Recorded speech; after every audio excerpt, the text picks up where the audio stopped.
പരിഗണിക്കപ്പെട്ട എല്ലാ നേതാക്കന്മാർക്കും അവരർഹിക്കുന്ന പരിഗണന ഉണ്ടാവും, സംശയമില്ല.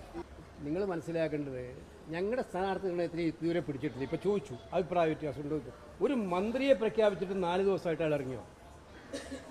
നിങ്ങൾ ആരെങ്കിലും മാധ്യമങ്ങൾ എഴുതിയോ?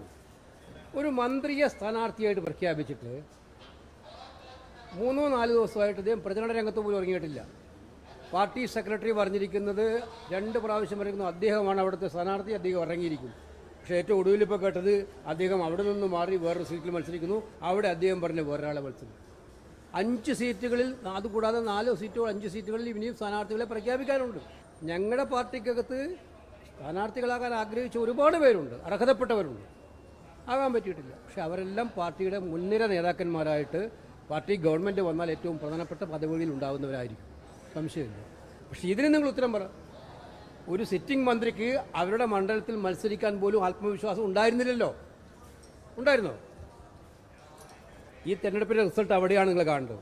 പോസ്റ്റർ എൻ്റെ ചിത്രം വെക്കാൻ ആരോടും പറഞ്ഞിട്ടില്ല. കേരളത്തിലെ കോൺഗ്രസിൻ്റെ എല്ലാവരും ചിത്രം എല്ലായിടത്തും ഉണ്ടാവാറുണ്ട്, പ്രധാനപ്പെട്ട പോസ്റ്ററുകളൊന്നും അങ്ങനെയൊന്നും പ്രശ്നമില്ല. ഇന്നലെ മുഖ്യമന്ത്രിയുടെ അഭിമുഖം കാണുകയുണ്ടായി. ഇപ്പോഴും ശബരിമല സ്വർണ്ണക്കൊള്ളയിലെ ഉത്തരവാദികളെ ന്യായീകരിക്കുകയാണ് മുഖ്യമന്ത്രി ചെയ്തുകൊണ്ടിരിക്കുന്നത്.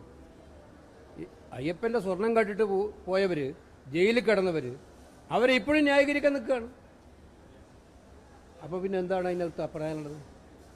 ഈ ഇലക്ഷൻ UDFൻ്റെ ഇലക്ഷനാണ്. ഇക്കാലം റിപ്പോർട്ട് ചെയ്തതല്ലേ. നിങ്ങൾ ഞങ്ങളെ തന്നെ ഇങ്ങനെ ചൊറിഞ്ഞുകൊണ്ടിരിക്കുന്നത് എന്തിനാണ് എനിക്ക് മനസ്സിലാവുന്നത്. എവിടെയാണ് വൈദ്യുതി സ്ഥാനാർത്ഥികളുടെ ചർച്ച? നിങ്ങൾ തിരഞ്ഞെടുപ്പ് കമ്മീഷൻ്റെ നടപടിയാണ്, അതും ഡീലാണോ എന്ന് എനിക്ക് സംശയമുണ്ട്. ഡിക്ലറേഷനും നോമിനേഷനും തമ്മിൽ ഒരു ദിവസം പോലും വ്യത്യാസമില്ലാതെ താങ്കൾ ഒരുപാട് ഡൽഹി പ്രവർത്തിച്ചതല്ലേ, ഒരുപാട് സ്റ്റേറ്റിൽ ഇലക്ഷൻ കണ്ടതല്ലേ. എവിടെയെങ്കിലും ഉണ്ടായിട്ടുണ്ടോ ഡിക്ലറേഷനും നോമിനേഷനും ഒരു ദിവസം തൊട്ടിട്ട്? തിരഞ്ഞെടുപ്പ് കമ്മീഷൻ ഇതുപോലെ തിരഞ്ഞെടുപ്പ് പ്രഖ്യാപനത്തിൽ ദുരൂഹത നടത്തിയൊരു കാലം ഉണ്ടായിട്ടില്ല. ആകെ നിങ്ങൾ എത്ര ദിവസമുണ്ട് ഇപ്പോൾ നോക്കിയേ.